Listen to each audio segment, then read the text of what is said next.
When you think of the Dolomites, you probably think of Tre Cime, one of the most iconic and breathtaking spots in this region of Italy. With its towering peaks and stunning landscapes, it's the kind of place that feels like it should be on the cover of every travel magazine. But here's the thing, with great fame comes great crowds. Tre Cime is popular, like you can't take a picture without someone else in it kind of popular. And there's this unmistakable feeling of being in a tourist hotspot that sometimes takes away from the magic. So the big question is Tre Cime really worth it? And if you do decide to go, how can you make the most of your experience? Well, in this episode, I'm going to dive into everything you need to know before you lace up your boots, what makes Tre Cime so epic, the things that might surprise you, and my top tips to avoid the crowds, and how to actually make your hike feel like an adventure, not a parade. Let's go.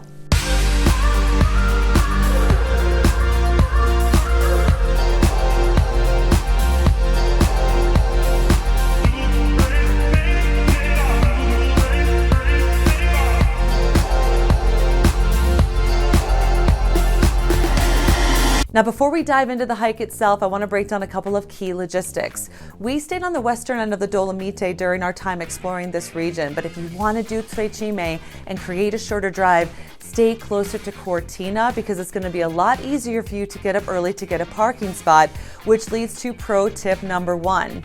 When we were at the pay station and saw that they actually numbered how many parking spots were still available, despite our early start, we already knew that we were hitting a tourist spot. So the earlier you can get there, the better. Once we arrive at the parking lot, the first thing that you see isn't the trailhead, it's a refugio. Good morning from Tre Cime. The clouds are coming up the valley down below. It's an incredibly dynamic morning. Today is going to be a loop around this beautiful mountain region. You can see the trail starting back here. It is a little bit over 6 miles, about 1,700 feet in climbing, but in true Italian style, the first step is to have a coffee down at the first refugio. Let's do this. Buongiorno. We are at the start of the Tre Cime trail. Due cappuccini to start the hike. Some people carry hiking sticks. Cappuccini. Cappuccini. And just to give you a sense, this is the start. Now, as epic as the panoramic views and the peaks are already, there's a catch. From the moment you step on the path, it's clear you're not the only one with this bright idea to come to this destination. There's hikers in front of you, hikers behind you, and it's like the mountains decided to host a convention, not a private adventure. We're all here to soak up the scenery, but we want to find those quiet and personal moments, right? And it's going to take a little bit more effort than what we thought. So my next pro tip is this. What we're currently on right now is the busiest stretch of the Tre Cime trail because it takes you to the most popular refugio and a lot of people will go on and back. So trust me, as we get further along in this journey, the trails are going to start to thin out, but you have to do the whole circuit in order to experience that. You're going to see the profile of Tre Cime on your left, and you've got two options. Take the lower trail to hike to the next refugio or go to the higher one. Most people opt for the lower trail and for good reason. It's a safer choice with solid footing and a bit of peace of mind. But here's another pro tip. If you're feeling adventurous, this higher trail is where the real magic happens. The views up there are unbeatable, but it does come with the side of adrenaline. So we decided to take a higher route to the next refugio, and overall the conditions are great, but we just experienced a little bit of rock fall. Luckily not too big, but it was dicey. Thankfully the rocks were pretty small, so I think now I understand why people wear helmets hiking up here. Just give you just an idea. Mountains make you feel small, that's for sure. But if you're up for a thrill and you're properly equipped and you want those epic views being that much higher up, the upper trail is going to be calling your name. We cannot believe how stunning it was once we came further down the trail and looked back and you could start to see this panoramic view of the 3 iconic peaks. Just be super mindful with your footing and really take your time, but you're going to enjoy the peace and solitude of being on this upper path, which I would just lovingly call the path less traveled. Now, when you get your first glimpse of Refugio Locatelli, you're going to feel a sense of relief and excitement because you've arrived at the postcard perfect spot. This is literally the place where every iconic photo of these peaks is snapped, and it's easy to see why, because you literally get to see all 3 peaks fully head on. This is why you've come here. People are also here for the food. It's another refugio, so you have to see what it's all about. And based on the queue of people waiting in line, pouring out the refugio and down the stairs, you knew that this was going to be a good place. So take your time, get some pasta, find a picnic table that's going to be right up against the railing so you can just sit with an amazing meal and look out at these iconic peaks. There is nothing like enjoying an epic meal with Tre Cime towering in the background. And here's another pro tip for you. You've got to hike this far to truly experience Tre Cime. You cannot see these peaks in all their glory from the parking lot. You've got to earn this view. Once you've overstuffed yourselves like we did, here's the deal. You've reached a point where you have to decide, do you double back the way you came, or do you keep going to complete the full circuit? Now, between you and me, I've got this thing where if I know that I'm on a circuit hike, I feel this almost compulsive need to finish it. Because I've looked at the map, I know that it's a whole loop, and I want to have that experience of completing the entire journey.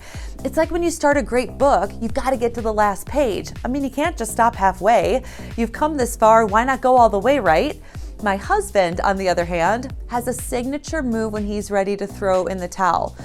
If I'm hiking behind him, his arms start swinging a little bit more with every step, like he's trying to tell me, can we please be done with this now?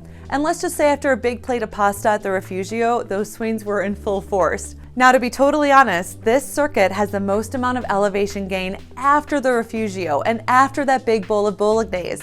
We were so full from the pasta that our stomachs literally started to cramp by being immediately active after eating. So take some time after you eat and just hang out at the refugio a little bit longer, because this latter half of the circuit is going to involve a lot more down and a lot more up than the first half did. What he doesn't know is that we're only halfway through the hike and we still have a little climb left. But I'm not going to tell him that, because I don't want him to feel too disheartened. But he is such a good sport no matter the adventure that I want to do, and we were determined to see the circuit through. And I'm pretty sure that this part of the circuit is actually a little bit longer than that first stretch. So this part of the climb wasn't pretty. We took our time, we went at our own paces. My husband listened to the podcast. I found my time to get some more footage to really capture the essence of the trail. But all of a sudden we realized that the decision we made that day was also worth it. And the journey was kind of ironic because while we questioned at first taking the path less traveled, as the trails got quieter and quieter, we had an opportunity to take in the serenity, the grandeur of these three peaks even more than we would have if we had just bounced back to the parking lot. It gave us additional hours, more time, for something that we may only see once in our lives. I'm being accompanied by the peaks of Tre Cime as it becomes the final way around the circuit. The circuit's like any. You have up and down throughout all of it, which is great in some ways and tricky in others, but it's gentle the whole way, and you literally get to see these beautiful spires from every single angle. I will let you have that view as I come around the corner. So as we rounded that last corner, we took a moment to glance back at that higher trail we'd braved earlier, and seeing it from a distance, it was a mix of pride and a little bit of, did we really just do that?